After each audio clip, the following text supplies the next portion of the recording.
think they have recognized that they've lost the public, and I think they recognize they're not going to get the public back the way that it used to be. I think they recognize, especially on the right wing, that nobody's going to go back to cheerleading the way that they used to be, at least for the most part. So I think their strategy is something like complacency and indifference. And I've noticed that on the right wing, which you see, for example, with somebody like Matt Walsh. In his interview with Tucker Carlson, he says, well, listen, I'm an American, so I don't really care that much about Palestine and Israel. Don't talk to me about that. I don't know anything about that. I only care about America.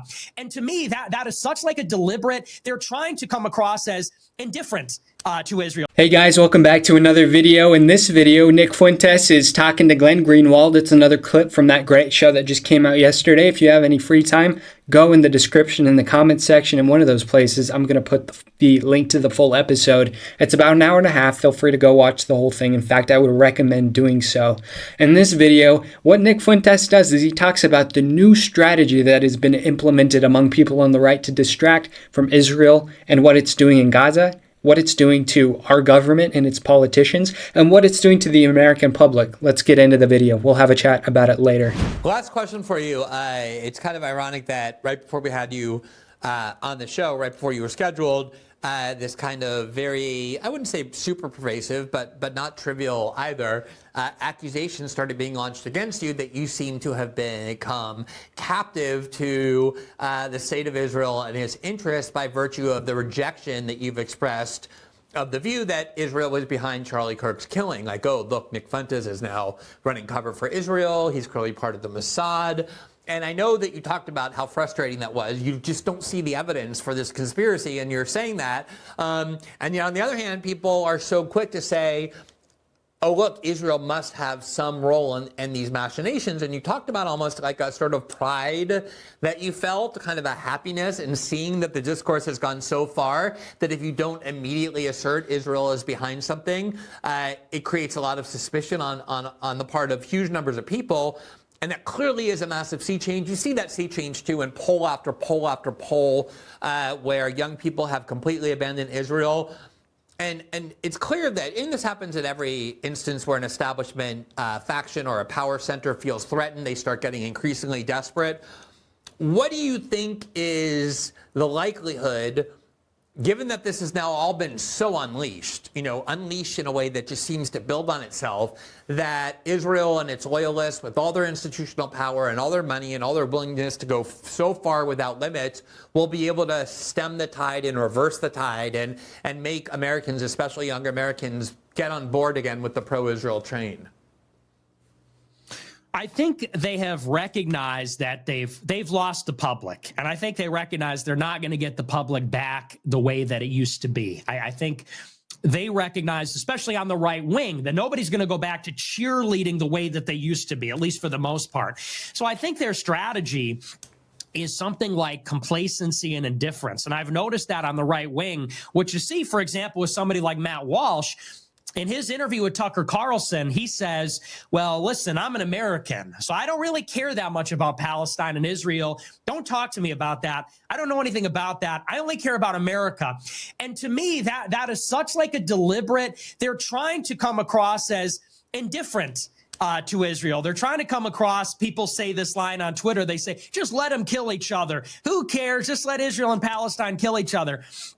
And by all appearances, that looks like sort of a happy medium where you're not super pro-Israel, you're not a psycho anti-Israel, you're just really focused on America. But that belies the truth that, of course, the institutions, there's a major war being waged. Bari Weiss is going to be running CBS. Harvard now has a Jewish president. Like the war, they're in it to win it. They're taking hits, but they're still pushing and they're still moving up the battlefield here. And when people say things like, well, we just need to ignore that, they're basically telling Americans to recuse themselves from that conversation and saying we're only going to let the pro-Israel side fight these battles and advocate for their cause. And Americans are just going to kind of say, that doesn't matter. During the Iran war, Charlie Kirk himself said, everybody just turn your phones off. The world is so crazy. Everybody just pretend this isn't happening. I saw other people say, realistically, I think Oran McIntyre in his show with Tucker said, We really need to just focus on parochial concerns like the school board and things that actually affect our real lives. We don't need to concern ourselves with politics. And so if you're really being perceptive about this, the message they know they've lost the left, although maybe they're trying to recapture people like Bari Weiss. But on the right, their message that they're pushing is this very calculated indifferentist position to just sort of say, let Israel handle everything. Let the Jewish Silicon Valley types, let them be the technocrats. They can supply the drones and the satellites and the AI and all this. You just don't concern yourselves with that. You concern yourselves with this parochial stuff and culture war issues. And that's where it's our job to agitate and say, this matters to you. You have a say in how your government operates. This is the American empire. We're citizens of it. We should wield it and control it. We should take an interest in it. So to me, that's sort of the next phase. That's going to be the toughest battle. It's not people saying you need to be a cheerleader for Israel. It's people telling you, who cares about Israel? You're the crazy one. Like you talked about that gaslighting, saying we're obsessed with Israel. We need to push back and say, no, it is our concern. It's our empire. It's our country. And actually, it does matter for our daily lives. That, to me, that's the next step in the battle. Yeah, and it's so deceitful, that kind of like pseudo abdication, because the reality is it isn't just, money being sent for foreign wars. It's that every one of our institutions is undergoing massive radical limitations on the ability of people to express themselves freely, including at our universities that have nothing to do with protests, but what can be taught. All these hate speech codes that conservatives claim to be so opposed to and infuriated by are being expanded radically in order to protect not just Jewish people, but Israel from a wide range of critiques. So this idea of people on the right saying, I'm not on board with Israel either, I just don't care, is so deceitful, because it obscures the fact that our politics are being radically changed underneath our noses by this Israel lobby and by its loyalists in the United States that the Matt Walshes of the world are encouraging to ignore, because he wants to just somehow find this sweet middle ground where he's neither an Israel shill nor somebody who's going against Ben Shapiro and the interests that fund him. And I do think it's vital to make manifest how deceitful and false that is. So I enjoyed that clip. I think the first thing that I wanted to focus on is that the toughest battle isn't going to be against people cheerleading for Israel. That battle's been fought. That battle's been pretty much won. There are always going to be people that are propagandized into supporting Israel no matter what, right? There are always going to be those people on Twitter, on X, on Instagram, the people that you see in the comments section under posts where the IDF is dropping flyers onto the people of the Gaza Strip saying, evacuate this area, even though they're going to bomb them in their homes anyway, no matter what happens. And you have those propagandized individuals in the comments saying, oh, look at the blessed and humble and merciful state of Israel, warning these people before they destroy their homes. There are still going to be those people. They're not going anywhere. However, that population is shrinking. It's shrinking rapidly. And that's, at this point, a lot of people on the right, a lot of people in the America First Coalition, they understand the talking points. We understand the talking points. Right after October 7th, I was kind of wary when I was debating Israelis or people, or staunch Zionists, because I wasn't sure in my beliefs. I wasn't sure in my knowledge of the influence that Israel holds over our nation and its politicians. But now, since I've been reading, since I've been studying, since I've seen more things happen on the news in the past 2 years, it's crazy. It's almost been 2 years since October 7th, 2023. But as I've learned more, I've realized that, the position that Israel's holding is an untenable position, and it's become an increasingly unpopular position. And that's exactly what Nick is saying. He's saying, hey, really, those arguments, we don't need to worry about them anymore. You're always going to have people like Ben Shapiro and Mark Levine defending the state of Israel and its actions, but really, you can just brush them off. Just call them for what they are, propagandists. However, think of what propaganda, what we need to do is think of ways in which Israel is changing course. What strategies are they going to implement next? This is one of the things that I talked about in the previous video that I uploaded yesterday. It was a clip talking about Israel losing control of the American public, losing control of the streams of propaganda. Thus, you have Jewish billionaire donors buying up TikTok and trying to influence the American public that way. And part of me was scared because I'm like, you can't get this genie back in the bottle. What's going to happen from here on out? If anything happens on American soil, like the Charlie Kirk assassination, although there aren't really any direct pieces of evidence pointing to the fact that Israel committed that assassination on Charlie Kirk, you still have a vast swath of the American right, the America First right, and even the more mainstream right, followers of Candace Owens and Tucker Carlson saying, yeah, this was weird. We think Israel's behind this. And so now it almost behooves Israel and the IDF and the Mossad to defend Americans against Muslim attacks, against terror attacks, because they know that they're going to get blamed and they're going to lose credibility, just tangentially.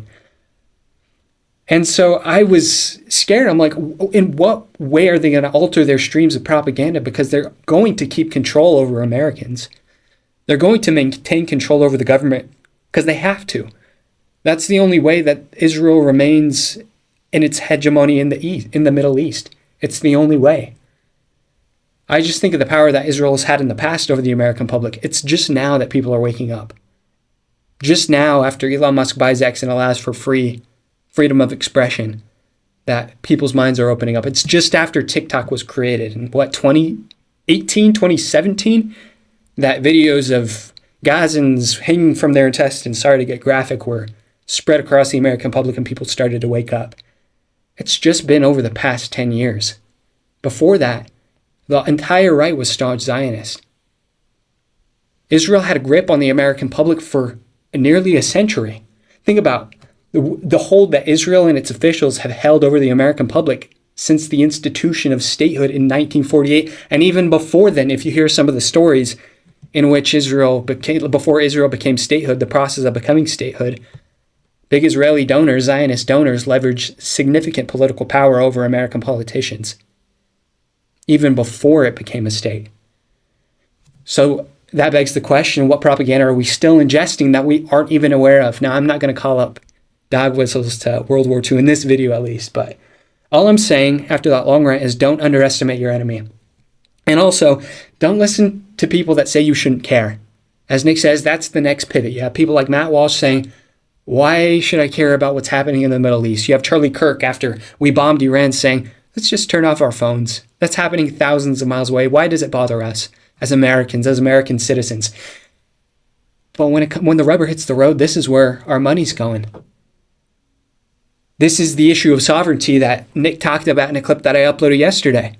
I would rather have people in power that were my political opponents as long as they were Americans, as long as we shared the same fundamental values, as long as I know that they were cold to the bone, shared my history, and a fundamental belief system that I knew would, even though I didn't agree with all the little policy details, result in the flourishing of my nation.